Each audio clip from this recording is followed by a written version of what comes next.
The days after his secret visit to the shrine were anything but ordinary for Nkem.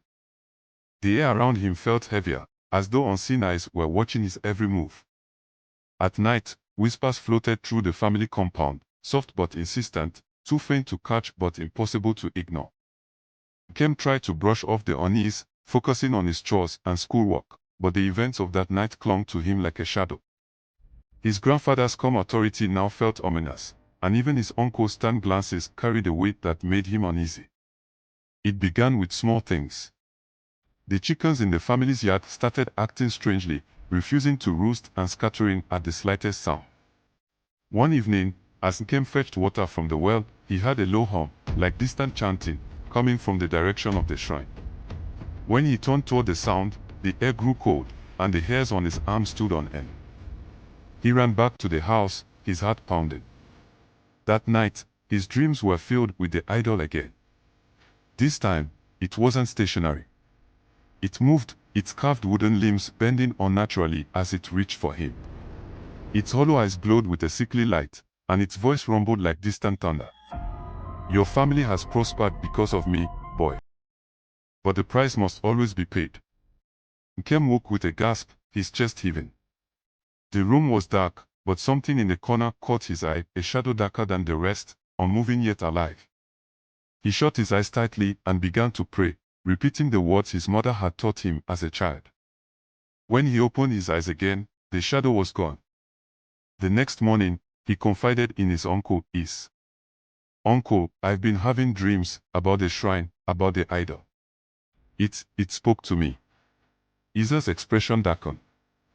You should not have gone there, he said sharply. The shrine does not forgive intrusions. But why does it haunt me? Nkem pressed. I didn't do anything. It doesn't matter, Issy replied, his voice low and urgent. The covenant binds all of us. Your grandfather made the pact long before you were born, and now we all bear the burden. It is the price for our land, our wealth, our standing in this village. Nkem felt his stomach churn. But what if we don't want it? What if we refuse to pay? Issy's voice dropped to a whisper. Refusing means death, Nkem. That's why no one questions it. The whispers at night grew louder, more insistent. They no longer faded when dawn approached but lingered in the back of Nkem's mind, a constant hum that made it hard to think. One evening, as the family gathered around the fire for dinner, Chief Oyira suddenly spoke.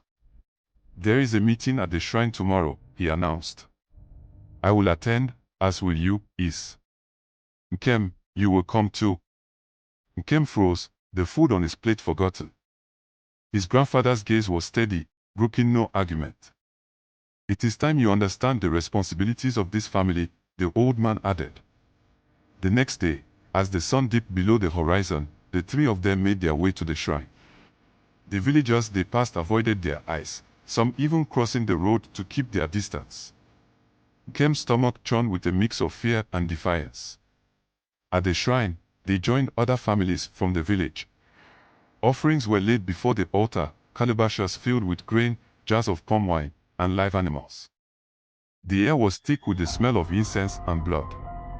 Chief Oyira stepped forward, his voice rising in a chant that was quickly echoed by the others.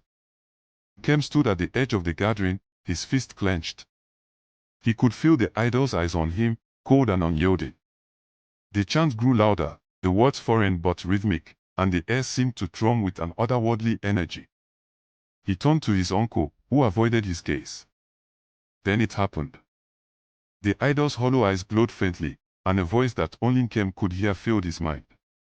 You cannot escape me, boy. Your family is mine. That night, back at the compound, Nkem couldn't sleep. The voices in his dreams were louder now, overlapping and chaotic, pulling him deeper into the darkness. When he woke, his heart heavy with dread, he knew one thing: the covenant was real, and it demanded a price he wasn't willing to pay. But how could he fight it?